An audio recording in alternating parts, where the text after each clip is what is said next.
Joining me now is the man who is representing the more than 100 men and women who plan to file civil suits against Sean Diddy Combs. Tony Busby, who's representing about 120 people, held a press conference yesterday at his firm in Houston, Texas. Some of the case they intend to file will center around allegations of sexual assault, rape, facilitating sex with a controlled substance, dissemination of video recordings, and sexual abuse of minors, just to name a few. Please welcome to the show, Mr. Tony Busby. Good afternoon, Tony. How are you? Good. How are you? Thank you for your time, sir. Let's get right into it. How long have you been working on these potential suits against P. Diddy Combs? My co-counsel who sent me the cases has been working on this for about 6 months. He got me involved about 2 weeks ago, actually. And so I started talking to some of these victims and deciding whether I wanted to become involved in this case. Some of the things that I was told by these folks are very compelling, some of which I shared with the public yesterday. So for me, it's been about 2 weeks. When I announced about 10 days ago that I was going to join these cases and serve as lead counsel, the call volume went up to about 3,200 calls. And so far, as you've laid out, we have 120 clients that are prepared to file suit. Mm-hmm. What made you ultimately decide you wanted to get involved in it? You said it just came to your attention a couple of weeks ago. What was the deciding factor that made you want to get involved? Talking to these folks and, reviewing the indictment, and it was very clear that the conduct that these people were talking about was very consistent with what the indictment lays out.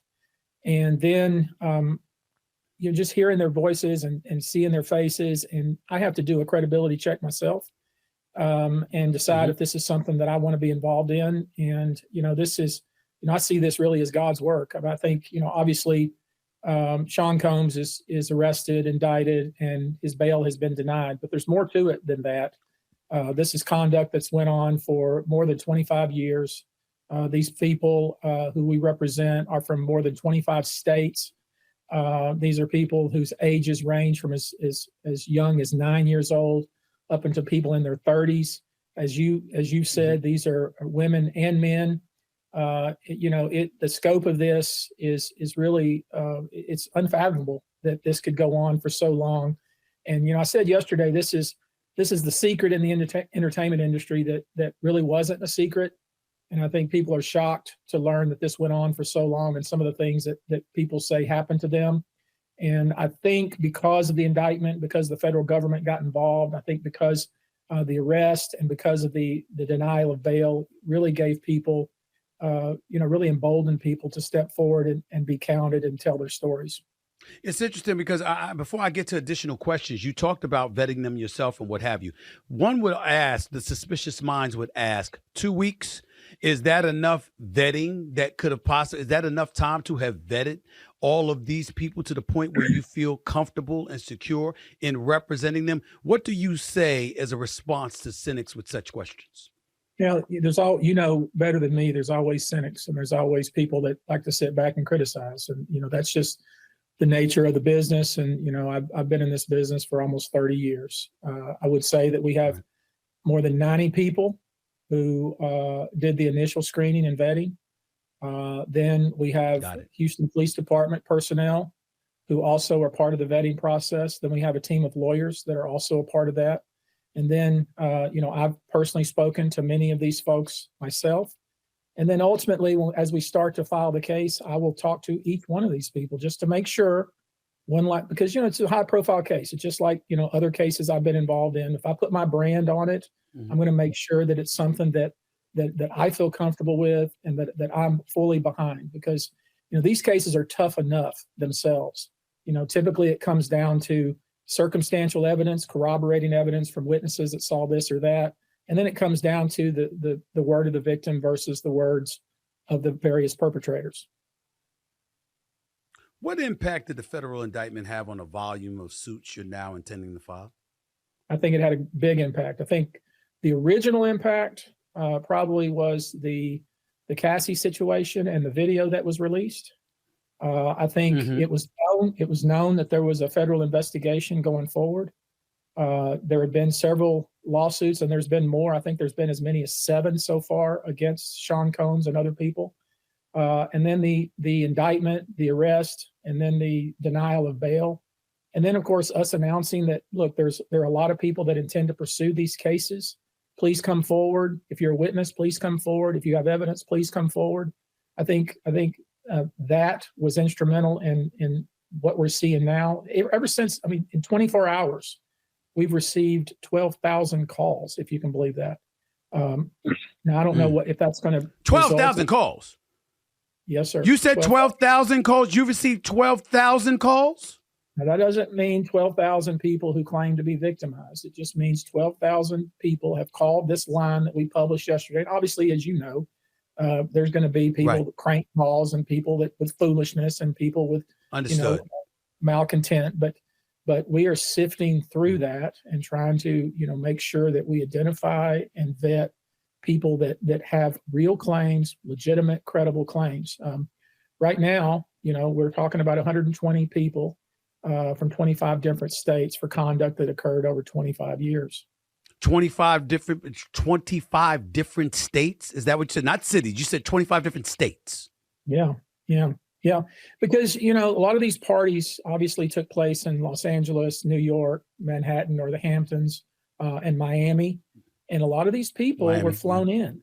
And this wasn't a secret. It was known that people were being flown in for these parties. People were being paid cash to attend these parties. People were being identified at clubs or at concerts or on the street even, and invited to these parties. So you have that group of people that are involved. And then you have another group, and maybe this is the more sinister situation where, young people with stars in their eyes wanting to break into the entertainment industry with promises of stardom, who are taken advantage of, in some cases allegedly drugged and abused, and basically just left behind, with shame and guilt.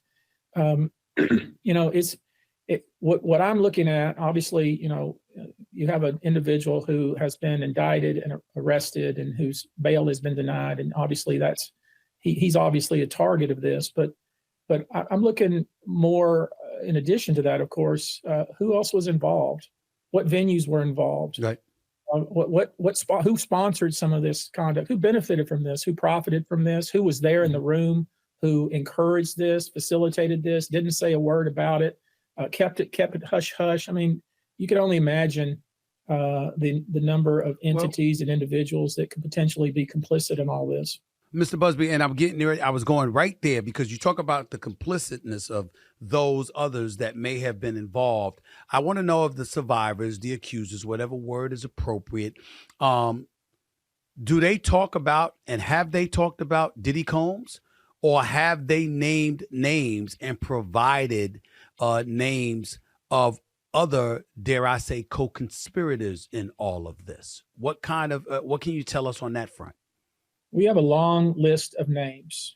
And obviously, this is a very sensitive situation. The worst thing we could do is name somebody who was involved or allegedly involved and not have our ducks in a row. I'm not going to do that. I'm not going to be involved in ruining someone's reputation by making a mistake. Obviously, a lot of this is hard to corroborate. You're talking about a situation where somebody is, who thinks that all their dreams are about to come true. They're there with somebody who's a mega star and other stars in the room, and they think all kinds of good things are going to happen to them, and probably the worst thing that could happen to them happens. But yes, there are people who owned private homes, people who owned private venues, people that were in the room, people that I'm going to allege knew what was going on and either participated in it, encouraged it, egged it on, if you will, or somehow benefited from it. And that's going to be different for every case. These are individual cases at different points in time with different people involved, and there'll be different defendants in each case. Without naming names, because certainly I appreciate you being responsible enough, and dare I say I would have been responsible enough to say I'm not going to even get into names of allegations. I wouldn't put that out there. But may I ask you, from a general perspective or a generic perspective, are these alleged co-conspirators, are they public figures? Are they well-known people in Hollywood, in the music industry? Are they people who worked for P. Diddy Combs? Could you be specific in that regard? I would say yes to all the above. Yeah. Yes to all of the above. All the above. People that names that you would know, some people's names you wouldn't know, but are people that are in management or executive positions, people that were benefiting from this culture that was created, people that were there knowing that this was going to happen, people that actually participated, venues that knew it was going on. I mean, just think about it. Just one aspect of this, typically when an entertainer of the stature that P. Diddy was at one point, when he rents out a hotel, he typically would rent out the entire floor, and just a revolving door of people showing up at the front desk whose names weren't being taken down, who were just escorted right up to the floor, and things are happening up there. I mean, it's hard to turn a blind eye. If you have any common sense whatsoever, you know what's going on.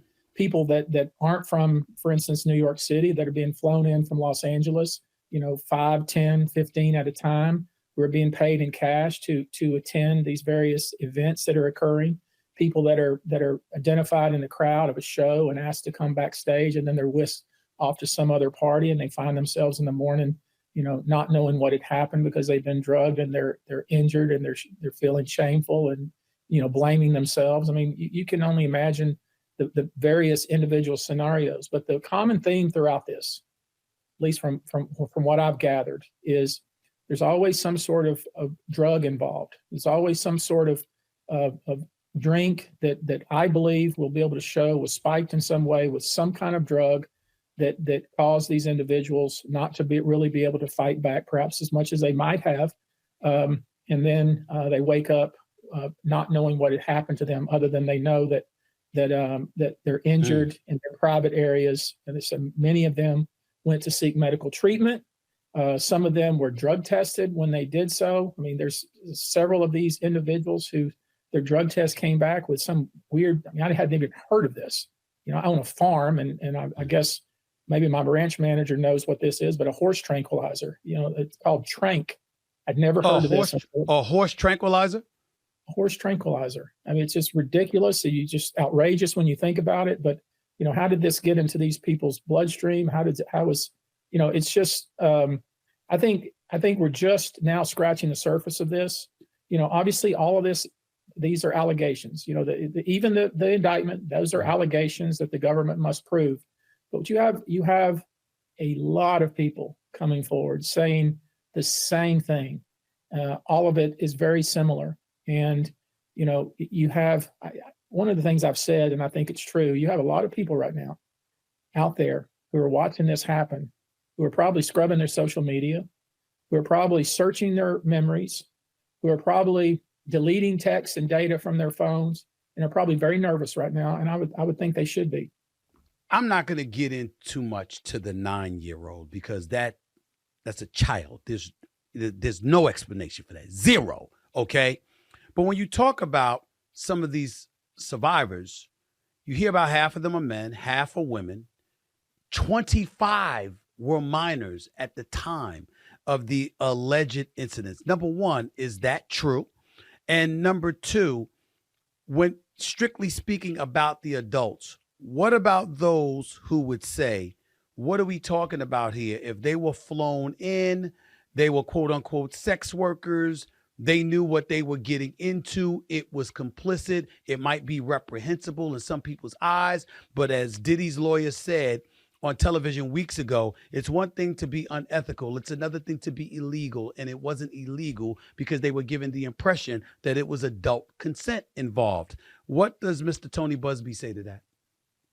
I think every case stands on its own merit. I think I could imagine a scenario where somebody was either through a broker or maybe a staff member who went and collected individuals, promised them payment to come and be, you all have heard of atmosphere girls or people to attend parties for the atmosphere, and then those people to be taken advantage of and not being allowed to leave and being coerced to do things that perhaps they didn't expect they would have to do.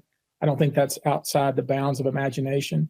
But I will say that with regard to a minor, when that's involved, it doesn't matter whether there's payment and consent or attempted consent. Obviously, under the law, you cannot consent to that kind of conduct when you're a minor. And I'm not suggesting that the 120 people here are people that were flown in. I'm just suggesting that that's what they report. Most of the people that I represent were not those people that were recruited and flown in. Most of them are people who were either trying to break into the business or who were identified, were not, part of some group that would typically be flown in anywhere. They were just people that were invited to parties because they were either on the street, in a club, at a bar, at a hotel lobby. I mean, you name it. Every scenario you can think of is probably fits the bill with these 120 some odd people. When do you expect to start filing these suits?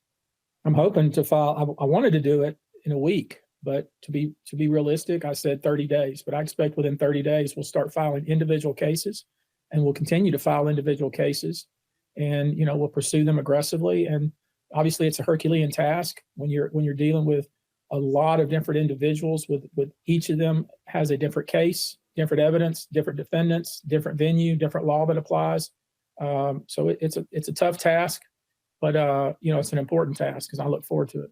Your thoughts or your words to people who would say, well, you had a press conference yesterday and it was very, very dramatic. There's over 120 cases that you're going to aim in the direction of P. Diddy Combs, and you're still searching for additional evidence, et cetera, et cetera. So the argument will be made that you don't really have a lock solid case against this man at this particular moment in time. They would say, why have the press conference at all at this particular juncture as you did yesterday? To that, you say what, sir? To that, I say, could I file the cases against Sean Combs right now? Absolutely.